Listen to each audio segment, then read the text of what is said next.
Good morning, and welcome to this morning's Brunswick Downtown Association breakfast with special guest TimSample. Nice to see you all here, and we're looking forward to a fun morning. First, I want to talk about some of our sponsors, or actually bring someone here to talk about it. We have the chairman of our development committee, and also our volunteer of the year, Annie O'Rourke, who's going to come here and say a few words about our sponsors. Thanks, Mike.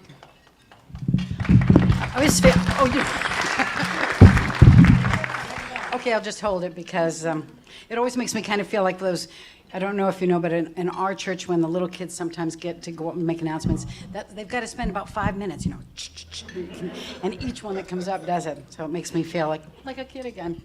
Thank you all for coming. Good morning. I can't think of a better way to start kind of a gloomy day than with TimSample reaffirming the value of laughter. We all know just what a powerful tonic that can be. But before we get to our main attraction, I hope that you'll all join me and help me in welcoming and thanking our sponsors and partners, the people who make the work that we do every day, every week, every month. They make it possible. We just simply couldn't continue our efforts to make Brunswick the most vital place to live, work, and play that it is without the help of our sponsors. So I'd like to ask you to help me to thank them, and I'd like to ask each representative of the sponsors to please stand as I mention your name. So the first sponsor is Atlantic Federal Credit Union.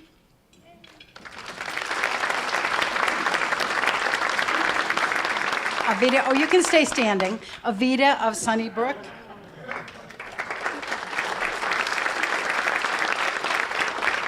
Bangor Savings Bank.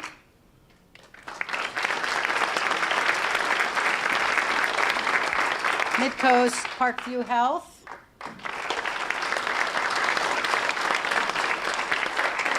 Riley Insurance. Oh, Peggy won't stand up. and last but not least, Waterfront Maine. Thank you all so much.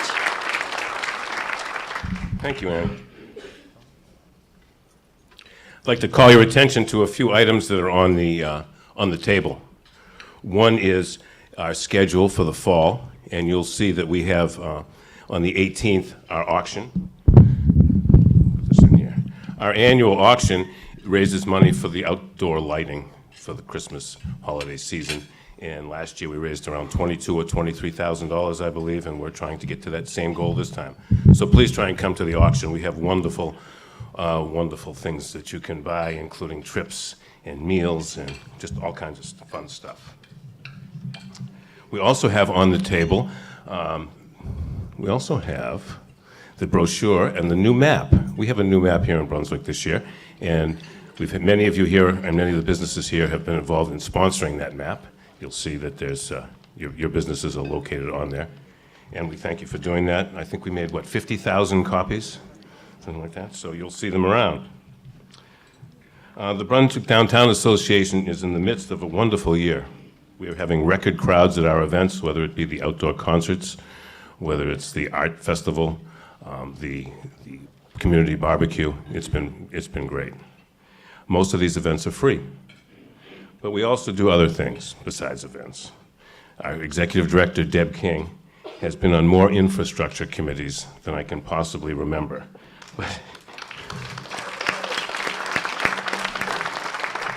She has dealt with parking, sidewalks, downtown traffic of all kinds, bicycles, everything. And she's done a wonderful job. At the same time, we've been able to facilitate discussions regarding marijuana policy in this town, regarding downtown behavior and problems with that, and other important issues. We're also proud to have been the only organization to sponsor the one discussion amongst the 4 excellent candidates for the town council. And we did that, and that is available on Channel 3 if you'd like to see it.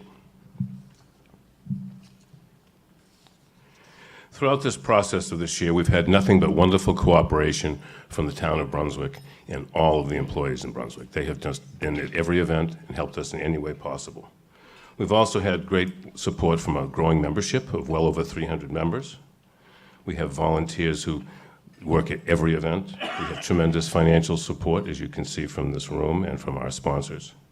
So it's been a great year, and we get this done with volunteers throughout our community, and we look forward to you continuing to volunteer, to continuing to support us. Now, speaking of town staff, we have what is looked at as probably one of the more exciting moments of our year at these breakfasts, as the former town finance director for many years, and now our town manager, will come here and give us, it used to be the Brunswick moment. It's been moved to the Brunswick Minute, John. I don't know if that's an editorial comment by the people who write these things or not, but you take as much time as you want. It's my pleasure to introduce our town manager and a wonderful friend of the BDA, John Eldridge.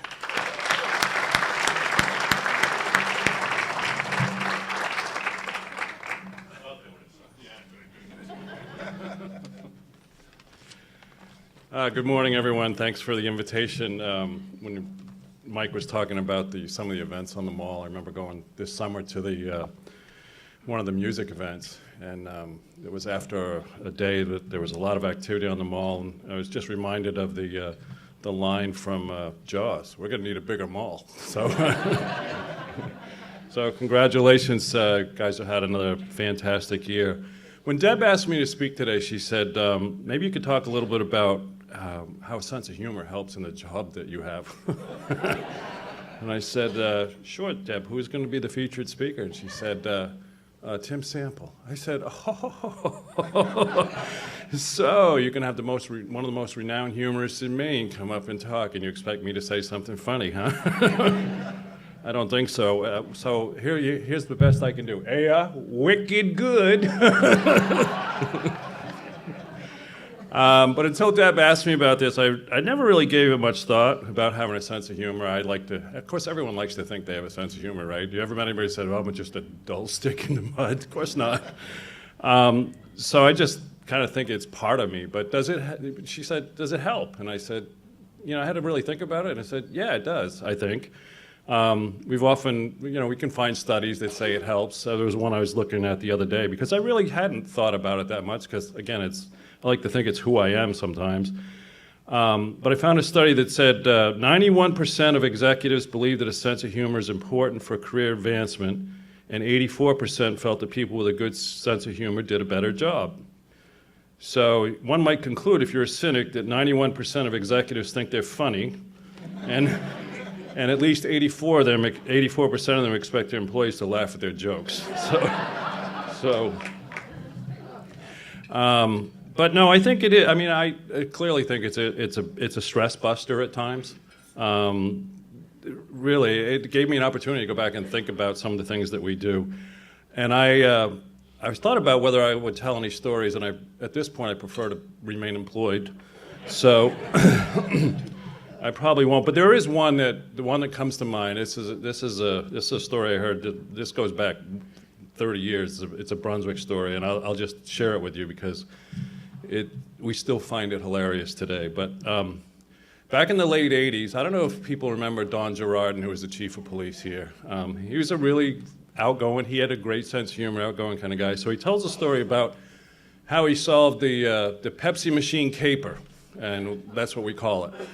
And what happened was there was a Pepsi machine that was reported stolen, and one of the units called in and said they found it out on the bypass out on Route 1.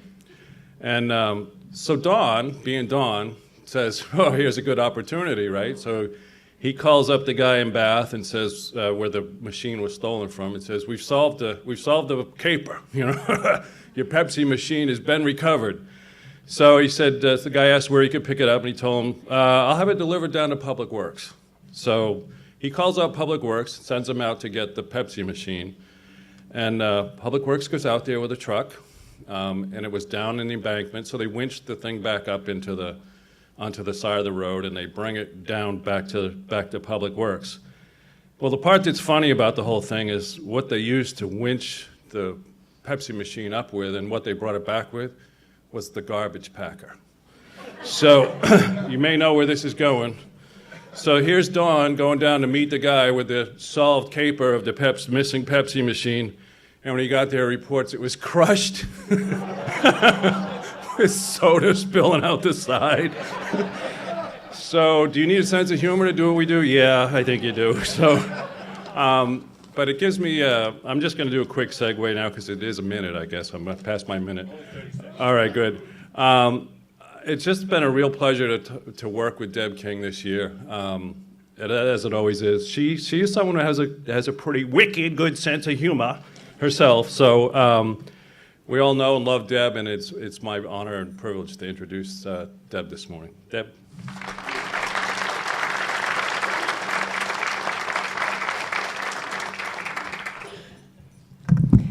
Thank you, John. Good morning, everyone. I had the absolute pleasure of having dinner last night with our honored guest this morning over at David Marco Knight's. I'm surprised he ate anything. The food was fabulous. The guy never quit talking. And we laughed and we learned so much, and it was such a wonderful evening and a great preview for this morning. So it is my honor and privilege to introduce our guest speaker, TimSample, Maine's native humorist. When introducing Tim on ABC's Good Morning America, Charlie Gibson referred to him as the man who wrote the book, literally, on Maine humor. Legendary newsman Charles Kuralt has called Sample Maine's humorist laureate. In addition to TV, radio, and a dozen popular albums of Down East humor, Tim spent 11 years as a regular correspondent for the Emmy Award-winning network television show CBS News Sunday Morning, hosted by Charles Osgood. Tim has written and or illustrated over a dozen books, including regional bestsellers Saturday Night at Moody's Diner and How to Talk Yankee. Tim's narration work includes such award-winning films and audiobooks as Robert McCloskey's children's classic Bert Dow Deep Water Man, Stephen King's The Sundog and Drunken Fireworks, as well as the immensely popular film documentary From Stump to Ship. Tim has performed in venues as diverse as the Mall of America, the Ocean Reef Club on Key Largo, and the Caribou, Maine Performing Arts Center. Please join me in giving Mr. TimSample a good old Brunswick welcome.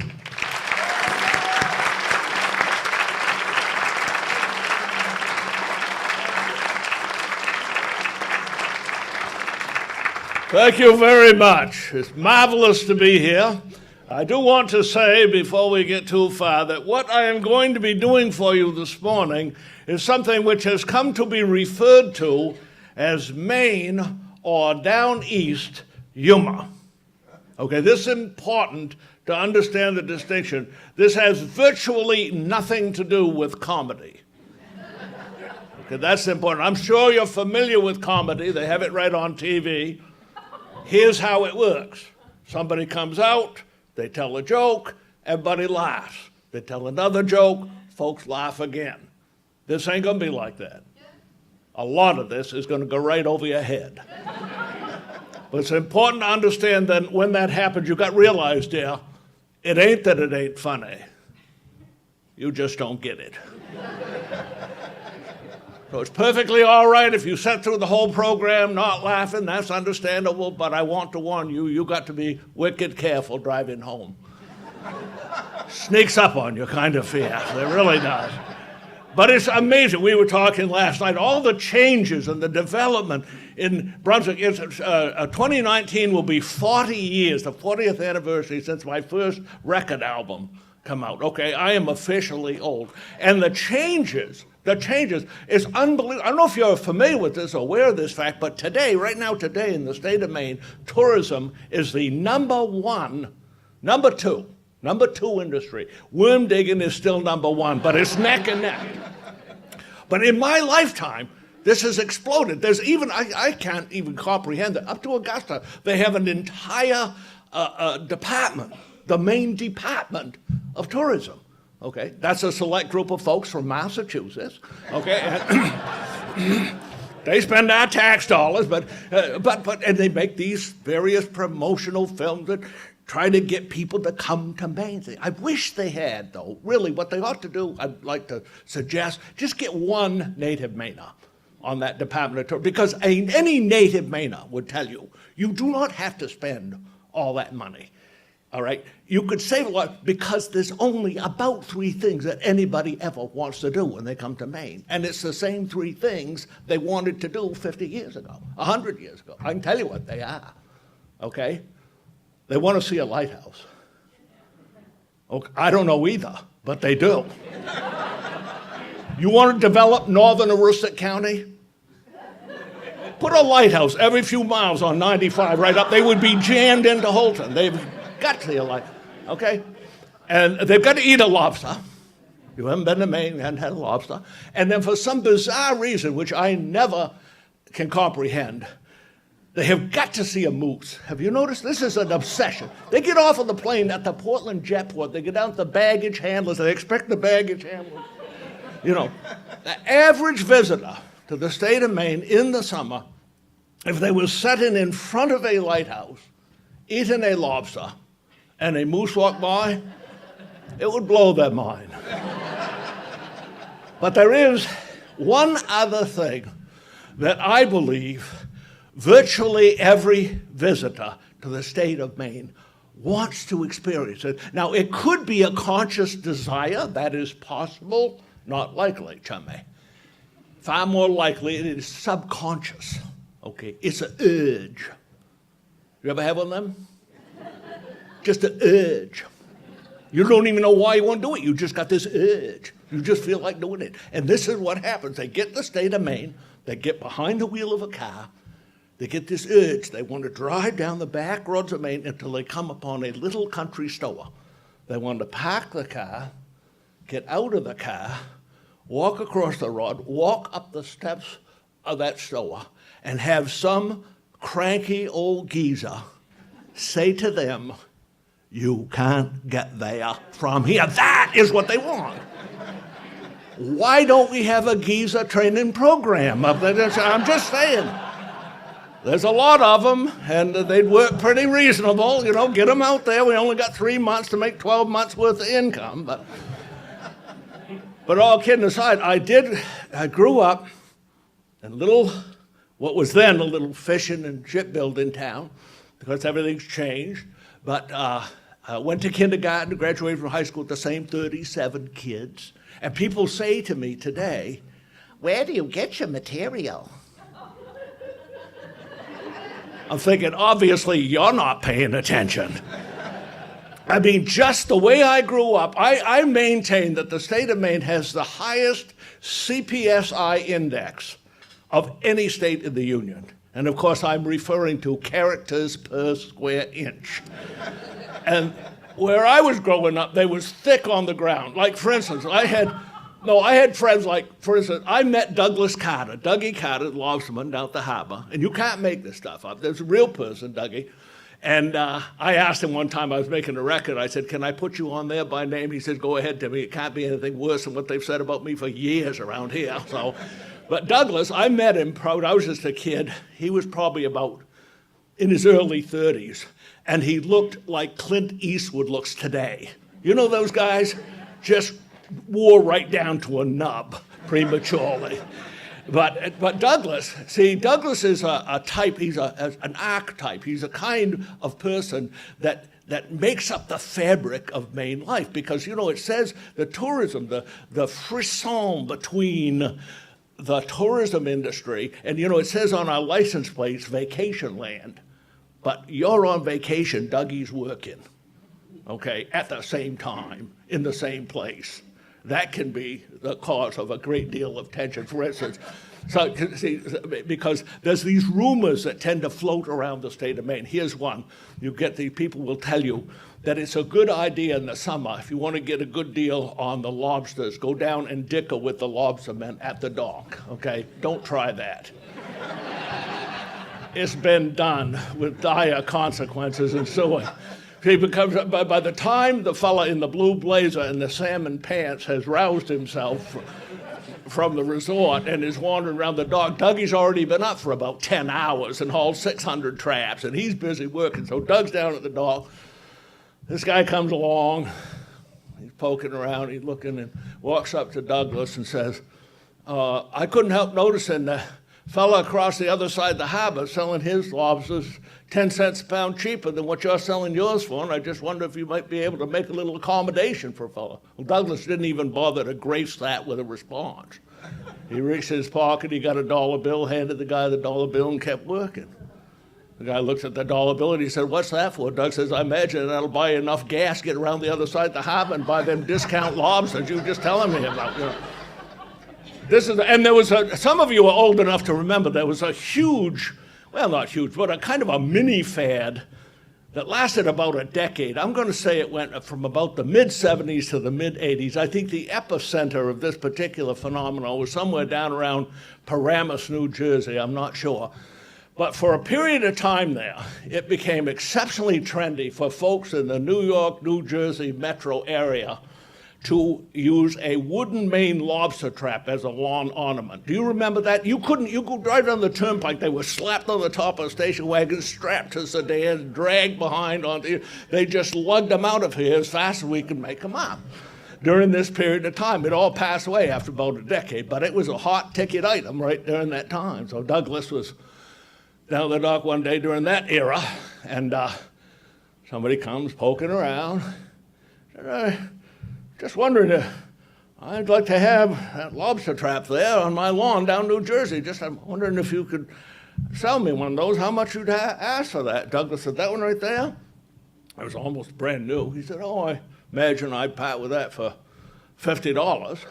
Well, fellow thought it was a little steep for a wooden lobster trap, $50. And he said, that's a little high. Doug said, suit yourself. He kept working. The guy poked around the dock a little more, found an old trap that was all kind of stove up, barnacles, fish heads, and seaweed in there, all kind of, ripening in the sun.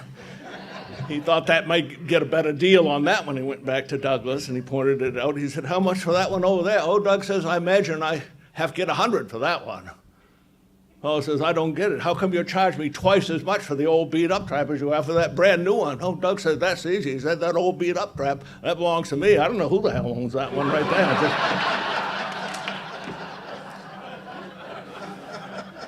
So I don't think I had any other option other than to become a Maine humorist. I mean, it was just in the DNA. It really was. And, of course, I had great mentors, one of the greatest characters. And when I say characters, and I talk about geezers, we have geezettes, too. Yeah, when I lived up in Palmyra, I used to go into the coffee counter at Barry's Pharmacy in Pittsfield. That was the nearest major city. And I was sitting there one morning, and there were two ladies having a cup of tea beside me, and I wasn't paying much attention. I happened to overhear. One of them says to the other one, she says, well, did you hear where Elvira Perkins passed away last night? The other one says, yes, I heard, and I am not the slightest bit interested. I never cared for it, and I don't want to talk about it no more. The other one says, well, she says you are going to go to a funeral, aren't you? Nope, she says she ain't coming to mine, I ain't going to hers. I'm just...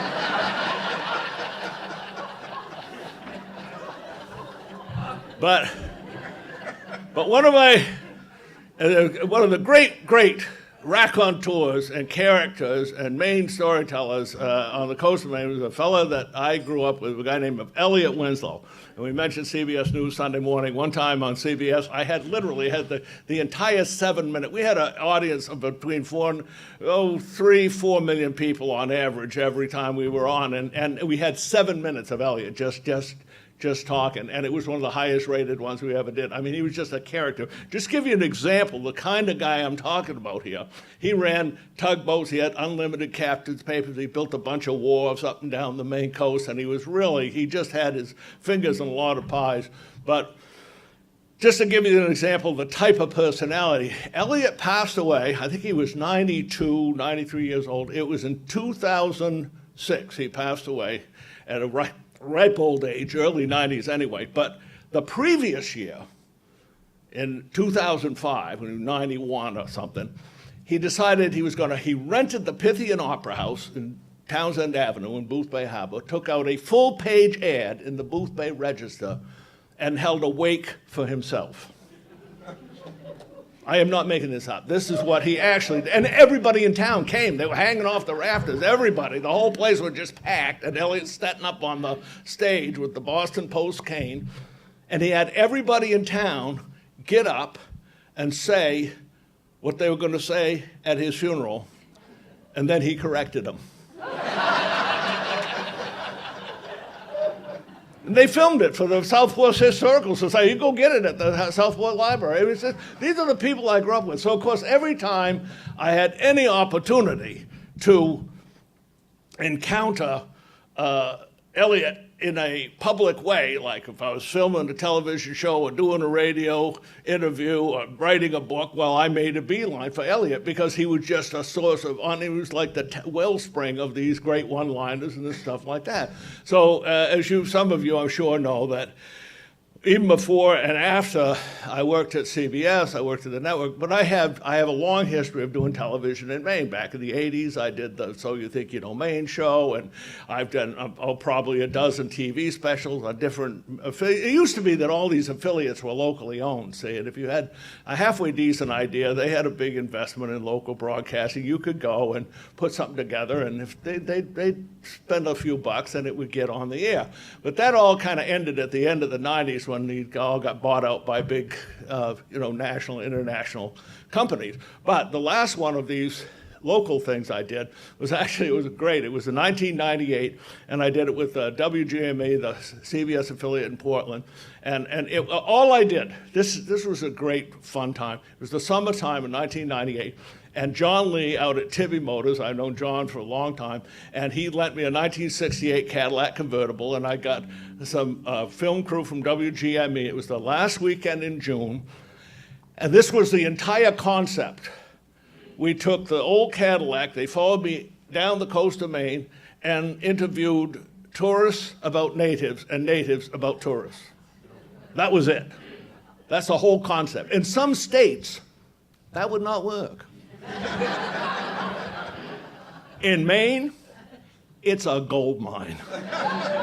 It's a gold mine. How can you miss when you got a place like the Prison Store in Thomaston, right? I mean, I don't know if you're aware of this fact, not every state has a prison store, first of all. And secondly, we don't even have the prison there anymore, but we still got the prison store. And this is the essence of Maine humor. This is what makes Maine humor Maine humor. See, it's just a little bit weird. It's not super weird. It takes a few minutes to figure out how weird it really is. So we were going down, we pulled up in front of the, and of course, at the time, it was just, there was Route 1, and then there was not even a sidewalk. I mean, you're just, if you stay there long enough, a Winnebago will take you right out. So we're unloading the stuff, and I'm looking in the picture window while they're loading the stuff, and I'm looking, and it's all this handmade stuff the prisoners make. It's all good. They make a little money, and it's all good. But I noticed that right in the center of the picture window, the display case, there's a four-masted schooner about that long made out of toothpicks. Okay. You look at that, you realize the fellow was not in a rush. Bit weird, and the name on the ship is Freedom's Way. And then, of course, the cop came by and said we had to park, and we couldn't park on Route 1, we had to park in mine. I don't know if you've ever parked in the parking area behind the prison store, but you know what they have, the signs there, you know what they're made out of? License plates. Okay, we're doing them anyway, Warden, what do you want? Don't park. Although I must say this, I'm a Maine humorist, but I do occasionally perform in the western states, New Hampshire and Vermont. And I have a nightmarish scenario plays out in my mind every now and then. Imagine for a moment you're driving across the state of New Hampshire, you get pulled over first by a state trooper, you get thrown in prison, you're doing 20 years to life for ripping the tags off mattresses or something. And the entire time you're in there, you're stamping out license plates that say live free or die. Now that's...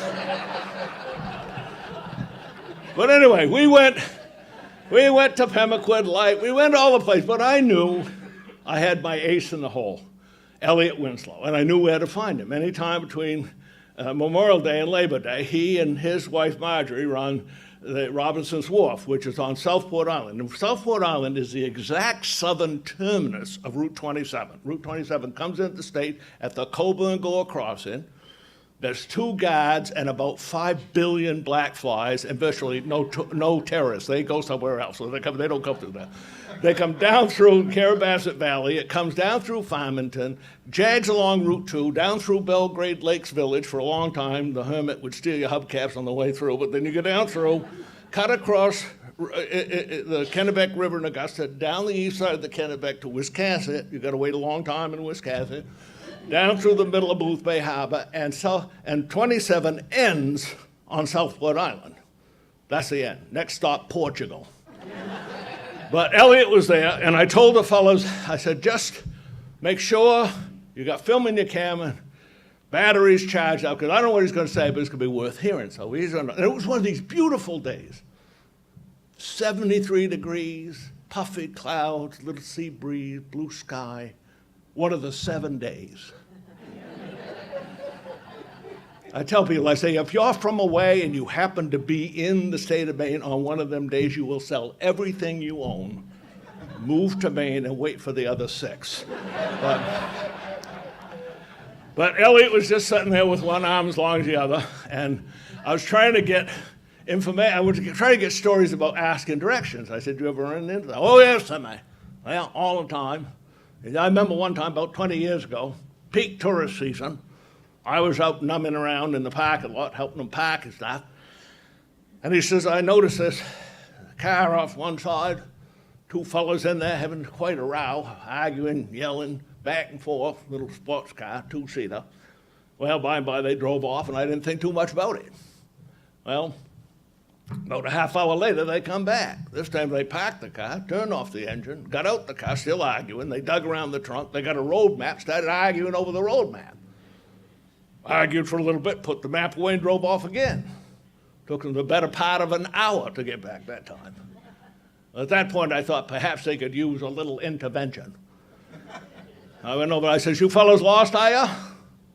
"Well, yes," they said they were lost. He said, "Are you trying to get off of Southport Island, are you?" Well, they said, "Yes." He said, "Are you trying to get off of Southport Island by driving west?" Well, I said, "That's precisely what we've been doing." He said, "There's your trouble." He said, "You can't get off of this island by driving west. If you was to do that, you would be the first ones that's ever done it." He said, "You want to get off this island, take a tip from an old timer. Been around here a long time. You want to get off this island, you only got one choice. You take that car of yours, you turn it 180 degrees, head it in an easterly direction, and drive back across the same bridge you come across to get onto the island in the first place." They said, "We didn't come across no bridge." "Oh," says Elliot. He said, "No, I'm sorry. They made a mistake. Your trouble is you ain't here yet." We're here, and you're here, and thank you for having me. And for those of you who are not aware of this fact, I am a Maine native, but I also speak English as a second language.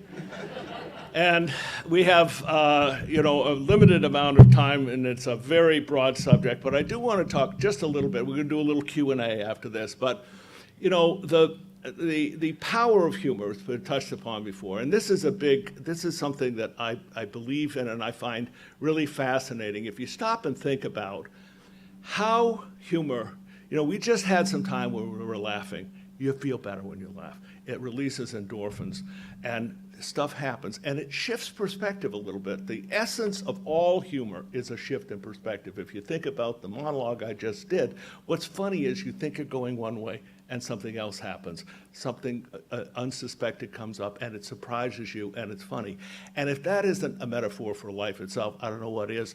I've never spent one single day, I'm almost 68 years old, no day in my life has ever unfolded exactly the way I expected it to. It's the nature of life. But it sometimes is stress-inducing, and it sometimes is difficult. And humor, I've often thought and basically believe that the kind of humor that I love, the Maine storytelling tradition in particular, we do not use humor as an escape from the painful and confusing and upsetting and difficult parts of life. Rather, we use it as a lubricant. We use it as a means of receiving and integrating and processing difficult things. If you think about the Maine humor canon, the great story, oral tradition that are passed down from one generation to the next over many, many, many generations. I've often said, you look at the Maine state seal and there's a lumberjack and a mariner on that seal, what we call working in the woods and working on the water.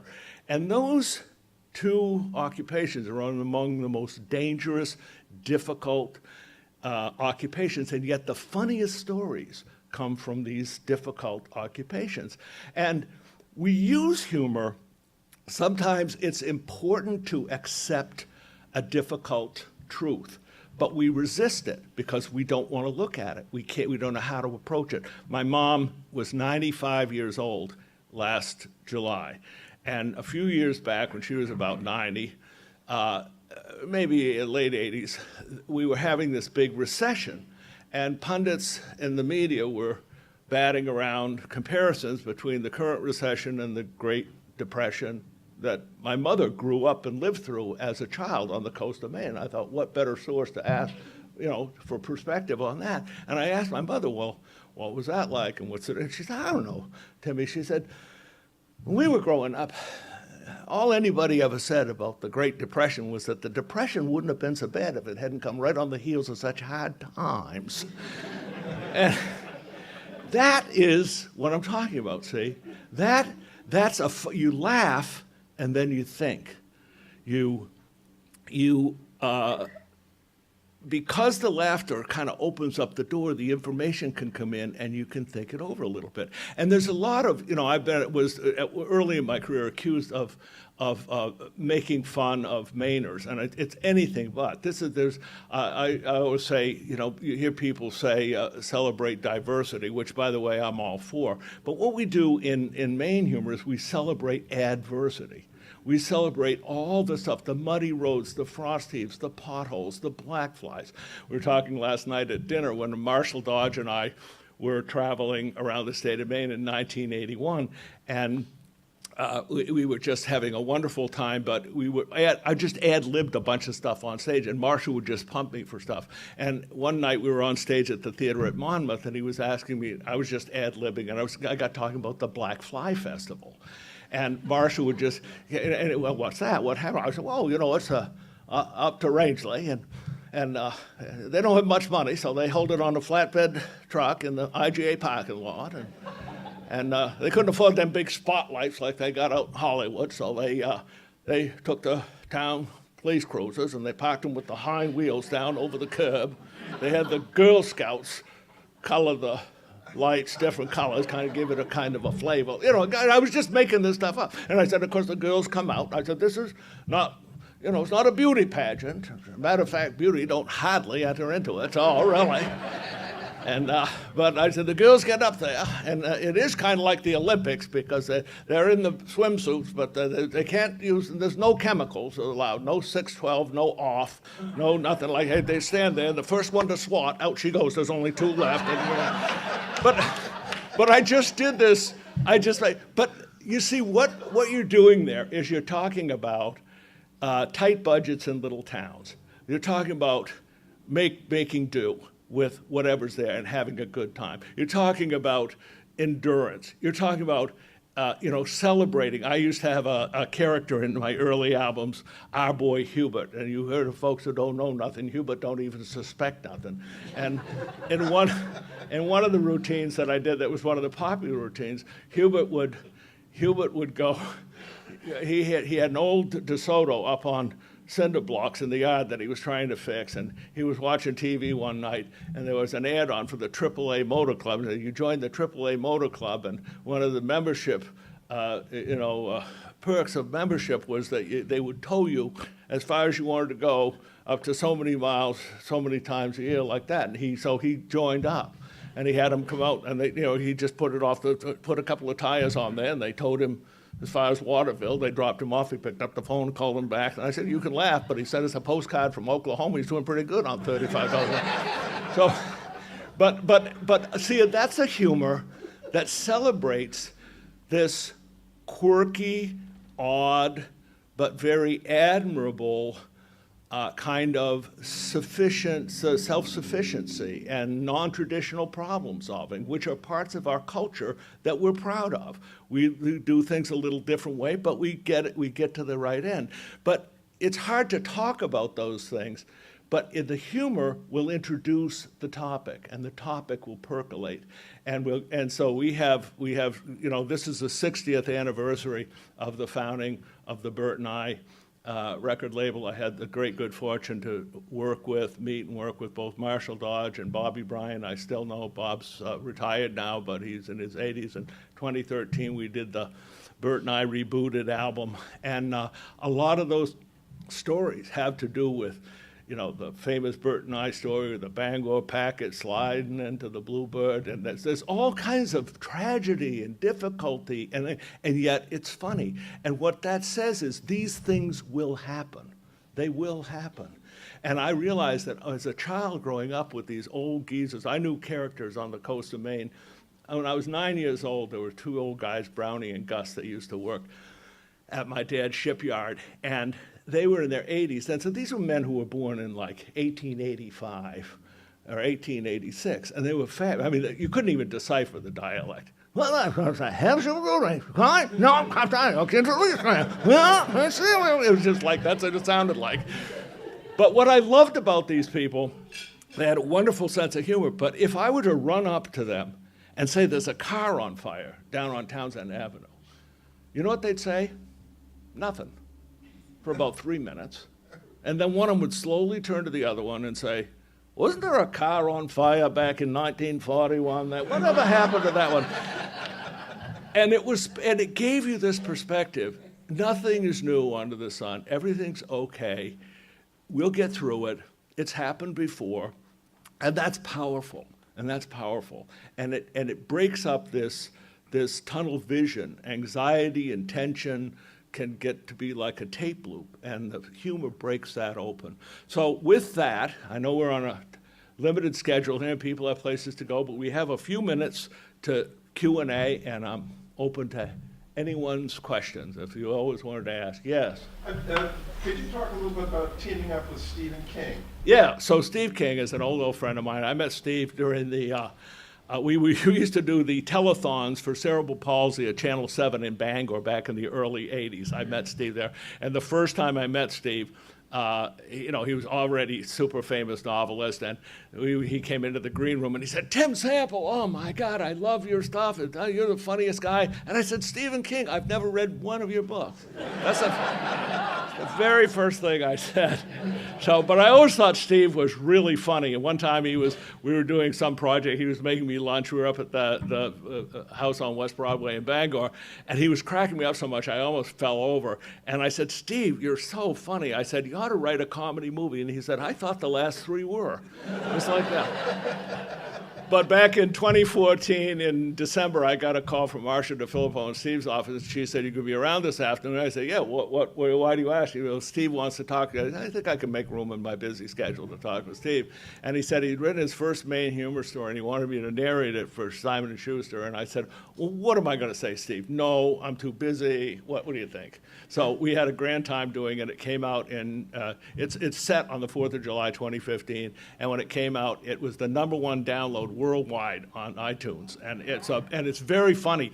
But one of the things about Steve's work, as you may know, I never use off-color material. I just don't. I don't drop the F-bomb. I never saw. Steve is under no such constraints.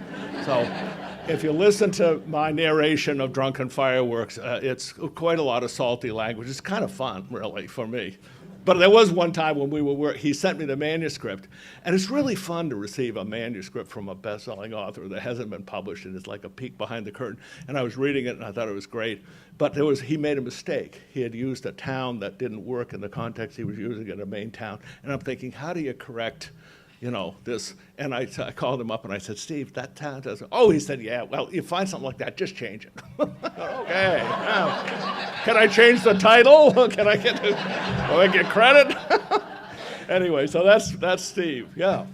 Anybody else? Don't all jump up at once. Talk Yes. a little about Marshall Dodge. Oh my gosh, Marshall Dodge. I think I was thought of Marshall Dodge coming in this morning because I had, a tight kind of time constraint, and Marshall was a brilliant partner and a wonderful. He was an encyclopedia of American humor and just a brilliant performer. But he was such a great mentor to me when we toured at Sample and Dodge, and he was 15 years older than I was, and he taught me so much. And one of the things that he said, when you're on stage, Tim, when you're doing a monologue, and this is probably the best single piece of advice I ever got from anybody about performing. He said, always keep in mind the greatest stroke of marketing genius in American marketing history. I said, what's that? He said, the old-fashioned 7-ounce Coca-Cola bottle. I said, what do you mean? I remember those little stubby Coke bottles from when I was a kid. I said, really, marketing? He said, it was genius. I said, why? He said, it had about 1 ounce less Coke than you really wanted. He said, an hour later, you were buying another Coke and buying it. And this was in the era of the 42-ounce drinks, so everybody left half of them. So he said, always try to leave them about 1 ounce less than they really want. Yes? You made a statement back in 1997 that really has had an impact on, especially on me, maybe on a lot of people, but it was right during the ice storm. And you were on CBS Good Morning. Yep, CBS Sunday morning. There was a comment, CMP was having its challenges, and there was a comment made that Maine was still without power. You may not remember that at all, but you sat there and you said, no, wait, we may not have electricity, but the Maine people have power. Yes, I did say that. I do remember that. And I'll tell you a funny little inside guide. That week, Marquita Poole-Eckert was the head of Weekend News in New York at 524 West 57th Street in New York. And I called, when I realized the ice storm was going to happen, I called the office, and my producer and Charlie Osgood and everybody, they were all in Cuba. The Pope was in Cuba. Bill Geist was in Cuba. Everybody was in Cuba, and I said, I don't care. This is important. We got to get this on the air. And they called up a crew and they sent it, but they did it under duress. And we went out, we filmed all over, and then they wanted to see it. They bumped it on the satellite, and Dan Rather used it on the evening news that and then. But my favorite story from the ice storm, and this is a great story. So how women solve problems, how men solve problems. So. There was a woman who lived in Maine and worked in New Hampshire, one who lived in New Hampshire and worked in Maine, and they were driving home, and they came to an impasse. There were big trees down over the road and power lines, all kinds of a mess like that, and they just, how are we going to do this? How are we going to, get home? If it was men with this problem, there would have been chainsaws and cases of beer involved, and just there were a lot of hubbub. The gals walked out around, exchanged keys and phone numbers, and drove each other's car back. And they said, when the storm's all over with, we'll get back together. Wasn't that great? I thought, yeah, we need more of that in the world. But that happened. Yes? Do you have any favorite up-and-coming humorists? I don't know so much up-and-coming. I like Karen Morgan a lot. Karen and the Gals Night Out, there's 3 women comedians that do that. I'm a huge fan of Lily Tomlin's. And I was a friend of Judd Strunk, and Judd used to work with Lily on Laugh-In every once in a while. I was saying at dinner last night, one time I was in New York City, just by happenstance, I was down there and happened to bump into, Lily Tomlin did a brief, I think 3-day reprise of Intelligent Life on This Planet, that one-woman show, and I saw it on Broadway. It was just like, they didn't promote it or anything, just for some reason, I just stumbled on it, and that was like, but, unfortunately for me, a comedy has turned into a different kind of thing now, and it's often very, very angry. And what passes for edgy or, I don't know, hip or something is really often quite vulgar and mean-spirited and like that. And so what I think is odd is I'm just kind of doing the same thing I always did, and now it's kind of hip in some weird way.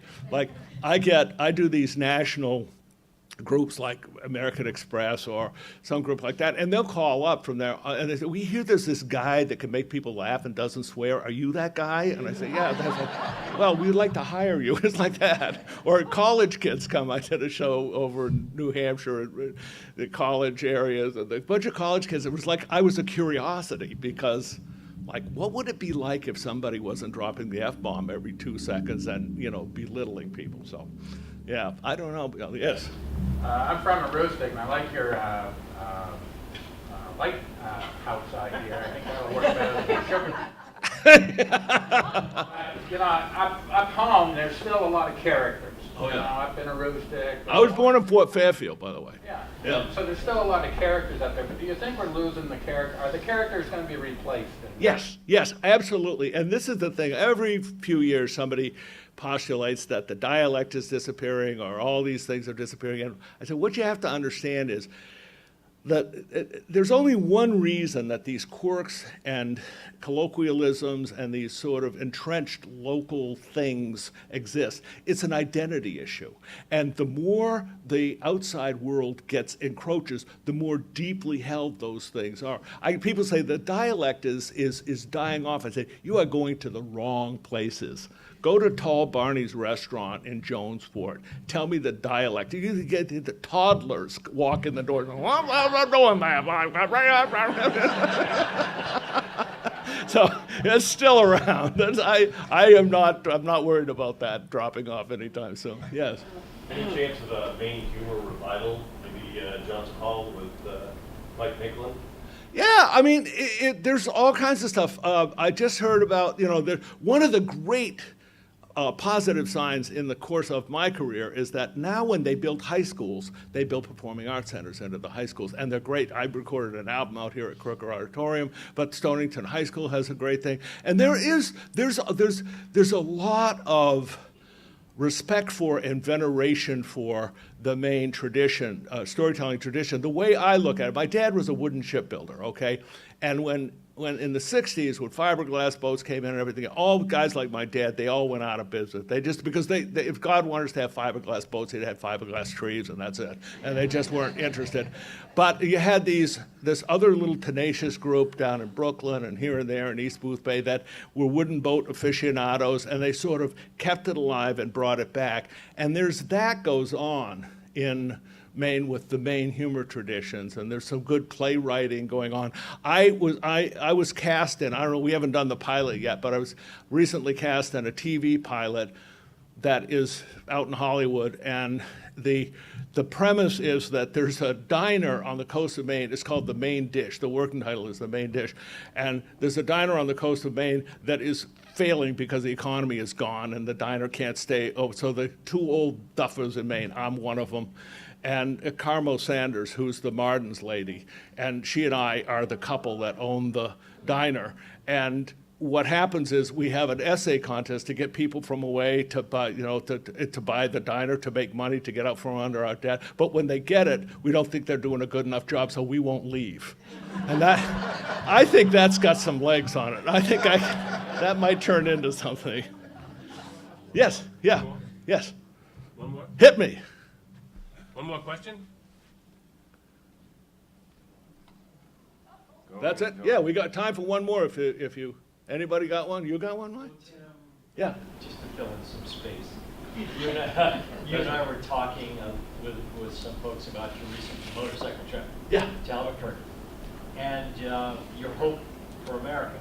Oh, this is very interesting. I've been riding motorcycles for 51 years, and I love riding motorcycles. And my daughter moved to Albuquerque a few years ago, and I go out and visit out there, and I have a motorcycle in Maine. But I decided this summer I was going to buy another motorcycle, a big touring bike, and drive out to Albuquerque and leave it out in her garage. So when I go out there in the spring, So I spent 7 days driving across America. I drove 2,971 miles on a motorcycle in about 6.5 days. I went up through the White and Green Mountains, down through the Catskills, the Alleghenies, through West Virginia, across the Cumberland Gap, across the Great Plains, through Arkansas, through Kansas, and down. And I didn't listen to any social media. I didn't listen to any Fox News or MSNBC or anything else, nothing.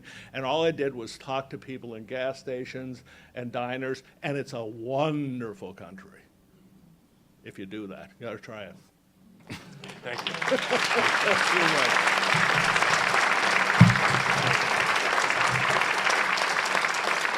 We expected this to be wonderful, and of course it was. Thank you. 2 years ago, a friend of mine who graduated from Bowdoin about 5 years ago is from China, and he came back to visit. And we had been friendly for his 4 years at Bowdoin. And he said to me, this is a true story, he said to me, there's one thing I'd like to do when I'm in town for a few days visiting you. And I said, what? And I'd never had to do this with him before. And we went and saw 5 lighthouses in the Portland, Cape Elizabeth area. It's a true story, and it's the only time I'd ever seen any of them. But now, people come from all around to speak here to get the Brunswick Downtown Association pen. Awesome. That is awesome. I can't tell you how much we've enjoyed this and to Thank have you, you here. my It's great. pleasure. Thank you you. for having me. And you're doing a great job. It all looks great.